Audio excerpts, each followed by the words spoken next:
Oi, pode entrar. Fica à vontade. Imagine um lugar onde universos são feitos de fantasia, ficção científica e terror. Não há mais volta.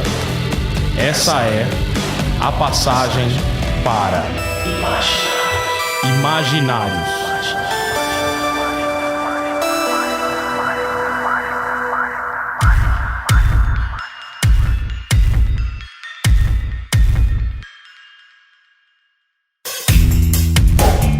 E aí galera, beleza? Esse é o Imaginários, o podcast pra quem gosta de fantasia, ficção científica e terror. Eu sou o Rafael Fernandes, editor e roteirista da Draco, também conhecido por um belo sorriso, e estou aqui com um lindíssimo ser humano. Eu sou o Eric Sama, editor da Draco, também faço capa, carrego caixa e essas coisas todas. É só isso que você faz? Só. Então tá, né? Vou fazer o quê? Então, por que diabos a gente tá gravando um podcast se a gente já tem uma editora? Qual que é o sentido disso? Nesse primeiro episódio, a gente vai falar um pouquinho de por que a gente tá aqui. A gente não faz só livros, né? A gente faz conteúdo. E tudo que acontece por trás de cada produção, de cada quadrinho que a gente traz, cada literatura que a gente edita, coloca no papel ou coloca no e-book e manda pro leitor poder consumir, tudo isso tem uma história, tem um processo. E é isso que a gente quer tentar dividir um pouco, tanto com os nossos leitores, como com outros criadores que também estão aí. E acho que é aquele momento, Eric, que a gente pode também entrar em comunhão com as pessoas que trabalham com a gente, né? A gente vai estar aqui com autores que escreveram pra Draco, que desenharam, que produziram, alguém da parte do processo de criação, de produção, e mais do que isso, convidar pessoas de fora, aqueles amigos do universo da criatividade e do fantástico que estão por aí. A gente nunca teve uma oportunidade de mostrar que estão bem próximos da Draco. Existem pessoas do cinema, da literatura, do teatro, que eu gostaria de conversar e de ver... Da música, que tem muito a ver com o nosso trabalho. A gente tá sempre conversando, trocando ideia de música. E colocar isso aqui também pra você, que quer conhecer o nosso trampo, que é ouvinte, que é leitor, ou mesmo autor, você que trabalha com a gente, ou que quer trabalhar, ou que nunca vai trabalhar com a gente, mas tem uma curiosidade, quer saber como é que é o nosso processo. Esse podcast é pra você. A primeira coisa que a gente podia falar era como é que surgiu a editora. A gente tem dois começos da Draco. O começo meu e o começo seu, né? A gente começou duas vezes e acho que fez muito sentido pra nós nesses dois momentos. Bom, então manda brasa. Acho que não começa comigo, né? Eu sempre conto e as pessoas se surpreendem é que a Draco foi criada com a intenção de ser uma editora de quadrinhos. E era um meu sonho fazer quadrinho, porque eu sempre gostei de desenhar, sempre gostei de escrever, de criar as coisas. E eu tinha a ideia de como é que você poderia ter uma plataforma na qual um artista brasileiro pudesse ter seu trabalho, que pudesse criar materiais de histórias mais adultas, que nem as histórias que a gente sempre consumiu europeias, ou mesmo as japonesas, que tem diversas faixas etárias, a americana, que a mais pop é aquela coisa mais adolescente, mas também tem muito material adulto. Então eu imaginava uma plataforma que pudesse falar com todos esses públicos, só que principalmente fosse um caminho para o criador brasileiro. Esse foi o principal objetivo da Draco, ser uma editora de quadrinhos para quem fosse criador mesmo, que não tivesse um espaço para trazer. Mas aí o que aconteceu? Porque a gente não começou com quadrinhos. O que é o mais engraçado, que todo mundo pode achar curioso, é que o primeiro quadrinho publicado pela Draco foi um quadrinho erótico, foi um mangazinho hentai. Nossa, então a gente tá fazendo sacanagem com o leitor desde o começo. A história da Draco é essa desde o princípio. Eu acho que foi um projeto muito importante para mim. Eu, como moleque, sempre gostei de mangá de sacanagem. Gosto mesmo até hoje, adoro arte erótica. Não só o mangá, né? Gosto muito de quadrinho erótico, sempre curti. E na época da faculdade, toda a minha parte de pesquisa, inclusive, foi sobre quadrinhos eróticos e literatura erótica. E dentro do projeto, eu coloquei o case da Draco como montar uma editora, tudo e tal. E o quadrinho que a gente colocou como a obra de fechamento de TCC era um quadrinho, que era um material que eu já estava trabalhando faz um tempo, que era uma paródia de videogame, era uma paródia de Resident Evil. Se você tem esse gibi, ele é de colecionador, que ele é o Draco ano 0. Ano -1. Mas é isso, o que esse quadrinho me ensinou? Muita coisa. Me ensinou como é que é produzir um quadrinho do começo ao fim, desde tudo. Lápis, arte Como é levar uma ideia ruim até o final. Não é? Levar isso, depois que isso tá finalizado, digitalização, depois imprimir, depois você vê o espaço que aquilo ocupa quando você tá com o negócio impresso. Aí depois você vai distribuir, você vê o que é você distribuir um quadrinho no Brasil, um quadrinho que... E isso porque eu ainda tive muito apoio, viu, cara? Eu nunca vou esquecer o apoio de lojas como a própria Comics, a Devir, esses caras todos sempre apoiaram iniciativas independentes. deles. E não foi diferente com o primeiro quadrinho da Draco. O que esse projeto me mostrou foi que a coisa toda tinha que ter um planejamento muito maior. Foi uma coisa que eu fui trazer mais pra frente e não deu certo, cara. Então, o Draco teve 3 começos. Você falou 2, são 3. Por quê? Qual é o terceiro? Quando eu entrei. É verdade. Esse é o momento em que entra o ator principal. Ah, para com isso. É só que, como eu lancei esse quadrinho, eu lancei ele pensando em banca, com preço de banca. Só que, com uma tiragem tipo de 1.000 exemplares, sabe? Como é que você vai pegar Na um época gibi... eram uns 10, 20, 30 mil exemplares numa tiragem de banca. Pois é, como é que você vai fazer uma tiragem de banca de 1.000 exemplares, vai querer cobrar, sei lá, cobrava R$2,95, eu lembro do preço. E isso vai ter lucro? Não vai ter lucro. Então foi muito engraçado, foi entender o que era fazer preço baseado em tiragem, baseado em distribuição. Foi uma escola muito maior do que eu esperava que isso fosse. Era uma coisa que tinha muito a ver com ansiedade, de você realizar alguma coisa, de você ter alguma coisa sólida, de você ter alguma coisa pronta para colocar. Isso é uma coisa que eu, como editor hoje, vejo muito nos criadores, de um modo geral. Ah, mas peraí. E o começo da Draco pra livraria?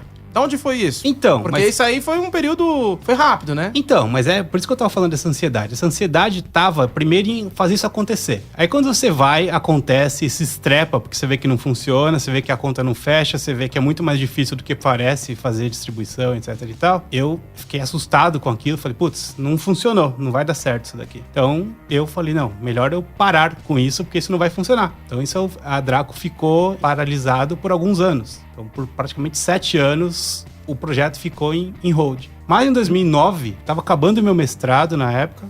Eu fiz mestrado em comunicação. Na época, eu estava terminando isso, terminei, entreguei a dissertação, falei, ufa, acabou, tá resolvido isso. Mas o projeto da Draco nunca saiu da minha cabeça. E eu tinha uma sensação muito ruim de ter deixado aquilo pela metade. Não só sobre esse projeto, para tudo que eu faço, eu sempre sou um cara que tem muita dificuldade de deixar pela metade. Então eu queria retomar a Draco e fazer ela dar certo, porque eu via que tinha um potencial interessante ali. Em 2009, quando eu terminei o meu mestrado, eu tive a oportunidade de conhecer um evento de fantasia, de ficção, de material brasileiro, Fantasticon. Olha só! Então, fui no Fantasticon, que acontecia ali na Cena Madureira, ali na Biblioteca Viriato Correia, por convite do meu ex-sogro e autor da Draco, Antônio Luiz Monteiro da Costa, um autor aí que muita gente já conhece. Aí, gigante. Cada livro dele também é gigante, empilhada. Autor de tijolos muito legais de ficção e não ficção, né? Um dos autores nossos aí. Ele ia lançar um material de steampunk pela editora Tarja, na época, e eles iam lançar esse material lá no Fantasticon. Então, fui lá conhecer o evento, vi o material, conheci o que estava sendo produzido, vi o material que estava exposto, entendi o que tipo de material estava vendo. E eu falei, puxa, tem um espaço legal, tem autores fazendo, tem um cenário aí de pessoas que produzem literatura fantástica, que foi uma coisa que eu sempre gostei. Eu acho que isso pode ser um dos caminhos para esse retorno da Draco. Peraí, você tá falando de 2009? 2009. Nós estamos em 2019, então 10 anos desse troço. Pela matemática moderna, 10 anos. Então você não tá contando do Hentai, você tá contando... você tá contando da Draco já após... É o segundo impacto. Imaginários, né? Isso. O primeiro livro da Draco foi Imaginários. Isso. Então é isso. 10 anos de Draco, cara. Tem noção? Lá do Imaginários, não é do Hentai, lá do Imaginários de 2009, você lançou ali, em 2009, um livro que era interessante, que reunia terror, fantasia, ficção científica, e de repente a gente tá aqui, 10 anos depois, você tá numa mesa conversando sobre a nossa história, o que a gente fez, e percebendo que a gente tem que celebrar. E uma das formas de celebrar seria fazendo um podcast que tem o nome do primeiro título da Draco. Sim, Imaginários. Imaginários foi um nome que eu tentei sugerir, uma palavra que tentasse juntar tudo que tem. Alguma coisa que tenha na fantasia, que tenha na ficção científica, que tenha no terror. Então o imaginário tá em tudo. Então essa foi a brincadeira. A gente ficou satisfeito na época. Gosto bastante desse nome. E eu acho que é um nome que representa bem tudo que tem em vários gêneros da literatura, né? Não só da literatura, como dos quadrinhos e tal. E o mais legal é que quando a gente começou a fazer os quadrinhos imaginários em quadrinhos, a gente expandiu um pouco mais, começou a fazer outros gêneros. A gente começou a fazer faroeste, a gente começou a colocar várias coisas. E pensando aqui em algumas coisas que a gente vem conversando, pra você que tá ouvindo, o podcast chama Imaginários, a gente é parte da sua imaginação. Você provavelmente nunca viu a gente, ou se viu alguma vez. A gente tá aqui falando na sua cabeça enquanto você tá no ônibus, enquanto você tá trabalhando, enquanto você tá no banheiro, enquanto você tá fazendo outras, cozinhando. E a gente tá aqui conversando sobre o nosso trabalho, que a gente cria pra você se divertir, e agora também num podcast. Então a gente agora faz parte da sua vida aqui também. Você vai ouvir nossa vozinha na sua orelha. Um podcast sobre as engrenagens da imaginação. Uau! É porque ele tem mestrado.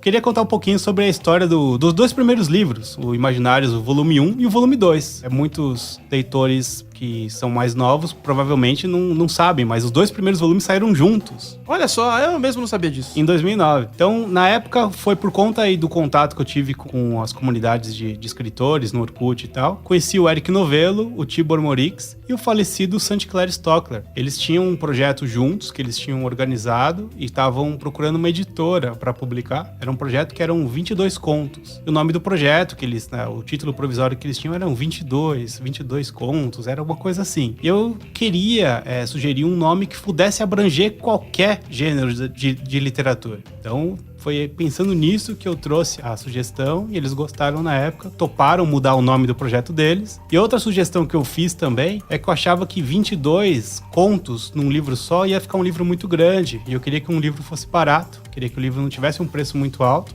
não tivesse um número de páginas muito longo para poder ter dois produtinhos. Eu achava que era uma maneira mais legal de você começar uma editora com 2 livros em vez de um só. E tem um pouco a ver com a época também, né? Não havia tanto interesse por literatura fantástica nacional e um livro mais barato teria uma maior chance de chegar num público que, vou apostar menos, né, do que vou comprar um livro gigantesco que talvez eu nem me interesse. Eu acho que foi uma boa escolha pra época. A ideia era que o produto fosse bem acessível e que tivesse um preço de capa bacana, que não fosse uma coisa que pesasse muito, mas mesmo porque havia de produto lançado, de literatura, era um preço que acho que dava certo, que funcionava. Enfim, a gente fez o primeiro lançamento em 28 de novembro de 2009. Então é mais ou menos a época que esse podcast vai sair, não é mesmo? Por conta disso, por conta do lançamento dos Imaginários Volume 1 e Volume 2, que aconteceu na Livraria Cultura do Marketplace. Juntei todos os autores lá, fizemos um bate-papo imenso, foi um barato, foi bem interessante. Por conta dessa data, eu estipulei que seria a data do aniversário da Editora Draco, que eu acredito que esse segundo nascimento da Draco, que é o lançamento da literatura, segundo impacto,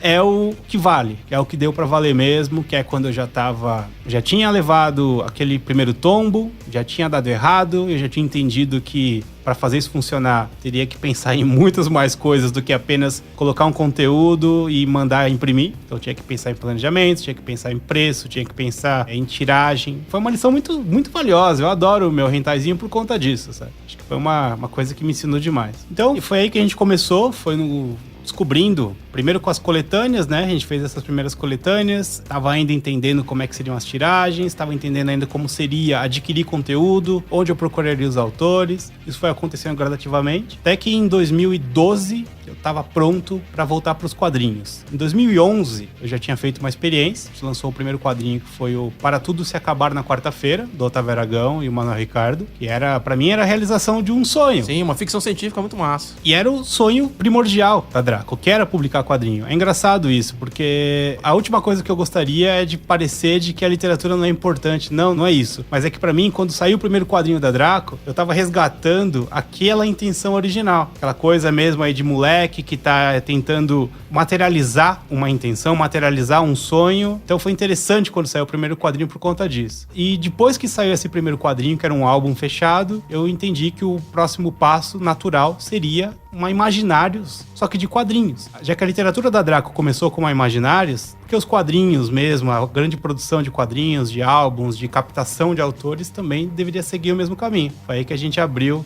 o edital para a primeira coletânea Imaginários em Quadrinhos. E foi interessante porque bem nessa época, 2012, 2013, eu tava já há muitos anos editando material pra Mitos, era editor da MED já desde 2008, revista de humor, né? E até aquele momento eu já tava começando a dar meus primeiros passos como roteirista. Eu tenho o caminho contrário ao seu. Quando eu era moleque, eu sonhava em ser escritor. Eu gostava de quadrinhos, mas o negócio era literatura. E aí, eu tinha um interesse ferrado em literatura daquela mais subversiva ali da escola, né? Então, Álvares de Azevedo, eu gostava dessa pilha, Augusto dos Anjos, era a minha vibe. Então, eu gostava mesmo dos românticos. E aí, quando eu fui fazer faculdade, sei lá, porque eu decidi fazer história. Achei que tinha conteúdo infinito. Você gosta de histórias. E faltava só o em quadrinhos, né?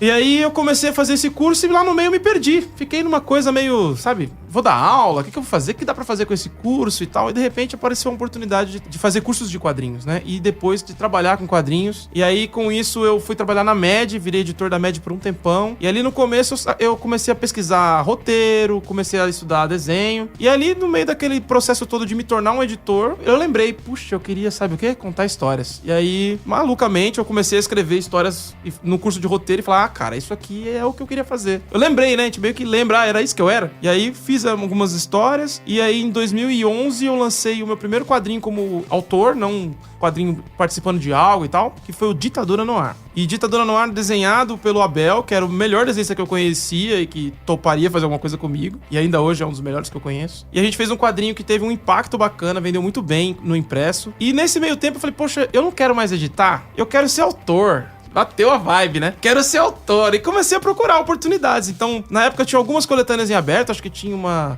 outra editora com uma coletânea. E tinha Imaginários em Quadrinhos, do Eric ali, da Draco. E, curiosamente, a gente se conhecia mais ou menos, porque eu trabalhava, na época, com a Jana e tal. Mas eu não conhecia muito bem o Eric. A gente se conheceu de vista alguma vez, na Mitos ali, né? Acho que você tava prestando algum serviço lá, né? Tipo, acho que foi isso que a gente se conheceu assim. Você tava ali trabalhando, foi romântico, né? Eu já tinha ouvido falar que você era antipático, então... Então, foi correto.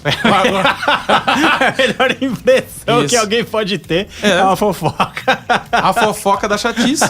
Não, eu só tinha visto o Eric pegando um freela lá, não sei o que era. Aí ele abriu a coletânea e eu falei, poxa, eu quero mandar um roteiro. Aí eu conversei na época com o Dalton, que fez faculdade comigo. Foi um dos caras que fez o curso de quadrinhos comigo na ECA. E a gente montou ali um projetinho do A Revolução Não Será Compartilhada. Compartilhada. Eu sempre acho que é televisionado por causa da música que inspirou. É uma referência. É uma referência. Caraca, Jill Scott Heron. Então seu primeiro trabalho já tem uma referência com os proto-rappers. A cara fechando os ciclos. Aí montei o projetinho, o Eric mandou assim a resposta, pô, achei legal e tal, provavelmente a gente vai publicar. Uma coisa do tipo. Falei, tá bom, beleza. Aí eu pensei, vou fazer... Eu fui friozão. Não lembro. Aí eu pensei, vou fazer outra história. Porque se tiver um número 2, quero Imaginários 1. Se tiver um número 2, eu já quero ter uma história também. Aí conversei com o Camaleão. E aí a gente começou, pô, tô com uma ideia aqui de fazer um quadrinho que se passa em São Paulo pós-blackout. Aí ele achou da hora. Nossa, que história legal. Tem tipo um apagão na cidade de São Paulo. Aí a gente montou ali o apagão e mandei pro Eric, ele, puta, curti. Eu mandei dizendo assim, olha, se for lançar um número 2, essa é a história que eu gostaria de tentar. O que você acha? Ele, gostei, meu desenho é bom, pá, tal. Talvez ele faça um 3, né? Aí montei um projetinho pro 3 e falei, olha, eu tô com esse projeto aqui, que eu acho que é a história que eu fiz com o Laudo, que ia sair só depois, né? E aí o Eric olhou aquela pessoa e não sei o que você pensou, cara. Mas na época, a mensagem dele foi assim, olha, cara, seguinte, você tá aí mandando história pra caramba, só que eu acho que eu só tenho as suas histórias aqui e queria que alguém editasse esse material. E eu pensando, pô, eu quero ser autor, não quero editar. Foi o que eu pensei, nem sei se eu te falei isso na época, mas eu pensei eu não sabia disso, fiquei triste agora. Aí eu falei, não quero mais editar, mas eu quero ser autor, mas acho que esse é o caminho. Então eu falei, olha, eu topo. Se for pra... Aí pensei, também vou ter o controle da coisa toda. Na verdade, eu vi que ia dar muito trabalho. Eu já aproveitei. O bicho baixou a guarda. Aí ele baixou a guarda e falei, eu topo fazer isso daí. E aí a gente começou a trabalhar nisso, né? No Imaginários 1, em quadrinhos, né? Imaginários em Quadrinhos 1. Então meio que uma segunda fase desse nome, né? E aí com isso, esse primeiro projeto, eu publiquei as 2 primeiras histórias que eu tinha mandado, porque a gente tinha pouca opção de coisa. Saiu o Apagão e saiu a história do Zé Wellington, que hoje é um dos nossos principais autores. E a capa era a Revolução Não Será Compartilhada. A capa era do Dalton, né? Que tem um traço de pontilismo bem legal. Muito legal, um cara, muito bacana. Tem um trabalho muito bacana, foi muito importante nesse começo aí. Aí tem mais algumas outras histórias, não lembro todas, porque eu sou maluco. Mas você pode comprar o livro e descobrir por conta. Tem o João, tem o Salimena. Tem Salimena, é verdade. Tem o Alex Mir e o Genaro. Olha lá, eu prefiro o Eric por causa disso. Não, a primeira Imaginários marcou muito, foi muito importante mesmo. Capinha verde e laranja. Sim. E aí a gente começou a fazer histórias, né? Sentar e conversar e cada vez mais ali bolando quais seriam os próximos projetos, né? Eu não lembro meio como eu fiz o resto contigo, mas a Imaginários em Quadrinhos foi muito importante pra mim, que o lançamento, você falou do lançamento da literatura, eu nunca vou esquecer o lançamento de quadrinhos. Foi na Livraria Cultura e a gente começou o evento e tinha uma fila, lembra disso? Sim. Enorme, a gente vendeu, sei lá, na época era muito, 150 exemplares no lançamento. Sim. E ficamos assim, caraca, Caraca, então é isso? Então a gente conseguiu encontrar o esquema, porque eu já tinha feito quadrinhos independentes pra caramba e tava um pouco de saco cheio de fazer todo o controle. O meu negócio mesmo era, sei lá, juntar as pessoas, agregar e construir, mas eu não queria fazer o processo todo. Eu que tenho que lidar com a parte chata de montar o quebra-cabeça. Rafael pega, ele sabe, eu vou descrever o processo. Ele pega a caixa de Lego e joga no chão, aí eu tenho que ficar organizando todas as peças pra poder fazer o sentido, né? Aí às vezes ele acha um carrinho que eu montei lá no meio. É assim que funciona, é assim que é trabalhar com o Rafael, mas tudo bem. Mas eu vejo agora esse podcast que a gente tá gravando como um momento, terceira fase da Imaginários, do conceito. Então, se lá no começo a ideia era agregar vários gêneros, várias pessoas, e depois a gente começou a fazer uma expansão disso, trabalhando gêneros mais gêneros da literatura e dos quadrinhos, chegou o momento agora da gente compartilhar outras coisas com vocês. Acho que o processo é que esse podcast é o momento que a gente expõe como você falou, as engrenagens, né? As entranhas do que a gente é. Qual que é o espírito do Draco Spirit, que é uma coisa que a gente inventou, que é o grande lance. Qual que é a coisa que nos une, que faz a gente curtir fazer, tesão de fazer, e é isso que a gente vai colocar aqui. Todos os programas você vai ouvir a gente trocando ideias sobre as coisas que a gente é apaixonado, com pessoas que a gente gosta, com pessoas que a gente vai aprender a gostar, que talvez a gente nem conheça. Vai chegar um momento que a gente vai começar a chamar gente diferente pra ver qual que é, e falar também, não só das coisas que a gente faz na Draco. Esse é um começo, mas a ideia é a gente falar de coisas que a gente curte. Então a gente vai falar, pode falar de cinema, de música, vai ser bem amplo, e a ideia é expandir os horizontes das pessoas que estão ouvindo, e os nossos. Eu acho que o surgimento desse podcast, ele vem pra cristalizar, pra solidificar todo esse caminho, toda essa jornada que tanto eu quanto o Rafael que começou como um roteirista, depois se tornou um editor de quadrinhos da Draco, e hoje ele é meu sócio dentro desse projeto. Ele Show me the money! Pois é, meu amigo, você só tá ainda vendo a produção. Me mostra aí. Não, mas a Draco, de certa forma, ela se tornou meu sonho também. Acho que no momento em que eu entrei, eu não entendia tão bem isso. E aí, eu tinha meus sonhos de ser autor e de construir histórias, uma coisa que eu tava ali pegando o jeito de fazer. E no meio do processo de trabalhar com a Draco, eu me vi totalmente envolvido. Tipo aquele namoro que você não curte tanta pessoa de cara, e de repente você fala, nossa, eu não consigo ficar longe dessa pessoa. Eu sinto isso pelo Eric. Mas eu sinto isso pela Draco, né? Uma coisa assim, uma coisa apaixonante porque assim, é um projeto muito sólido. A gente publica apenas histórias, maior parte ambientadas no Brasil, mas principalmente por autores brasileiros. Então a gente não tem um objetivo de publicar material de fora, pelo menos não nesse momento. Não, eu acho que se isso acontecer, não será pela Draco. Será pela Dragon.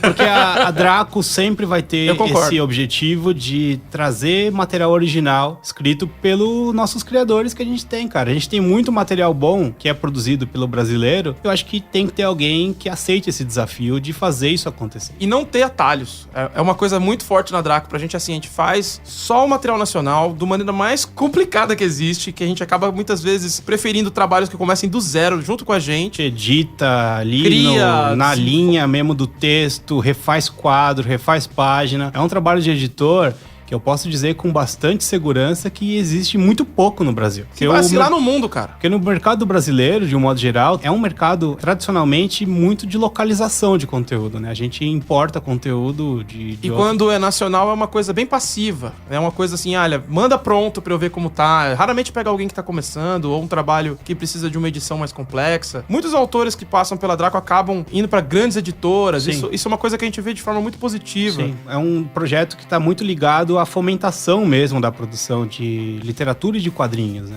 Em todas as etapas, desde o começo, desde a gênese mesmo, até a pessoa tá pronta para poder tomar suas próprias decisões em vários aspectos e publicar. Então, assim, se você tá ouvindo esse podcast é de apaixonados para apaixonados. Se você ama quadrinhos, ama literatura fantástica, se você gosta de obras construídas com amor, por autores que tenham vontade de fazer coisas diferentes, de trazer algum sabor interessante, fazer você questionar a sua vida, o Imaginários é um podcast pra você, e quem sabe a Draco também não é uma editora pra te abraçar. Eu queria aproveitar para já deixar um convite para os nossos ouvintes deste primeiro episódio, para que em breve teremos a 4ª fase da Imaginários. Isso mesmo. A gente bolando aqui o podcast, olhou um pro outro e falou, isso dá um jogo, isso pode significar um projeto especial que junta tudo isso. Então fique ligado aí nos programas, a gente vai em algum momento, não agora, como diz os hipnotistas, você irá entender do que estamos falando. Acho que a Nova Imaginários é uma forma de você resgatar tudo o que é a Draco. que é a ideia de você fomentar a produção, de você descobrir novos talentos, de você continuar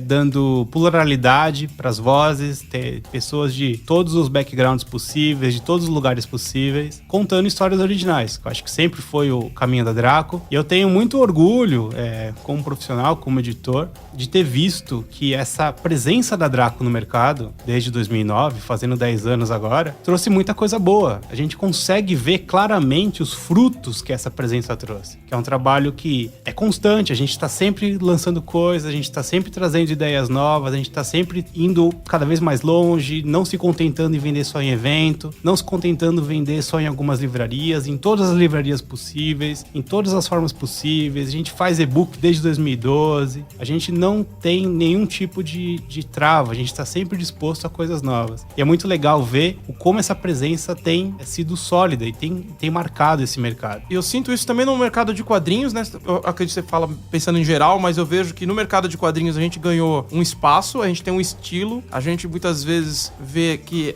o nosso trabalho acaba influenciando novos editores, influenciando alguns editores mais tradicionais, alguns autores acabam se espelhando na gente para montar um projeto, então a gente vê que tá fazendo a diferença. A gente vê que alguns leitores acompanham a gente, de repente acompanham o projeto independente do nosso autor e a coisa vai ganhando uma forma, vai se tornando uma cena. Então esse programa também é para você que acompanha a gente, tá sempre de olho, para você que produz material para nós, quadrinista, escritor, desenhista, que faz alguma parte do processo. Esse programa é feito pra gente ficar junto, trocar uma ideia e perceber que a Draco são 10 anos de pessoas sonhando em contar boas histórias originais. É isso aí, pessoal. Então daqui a 15 dias vamos invadir os seus ouvidos com mais imaginárias, trazendo perigo, terror, aventura e muita emoção, feita com muita paixão.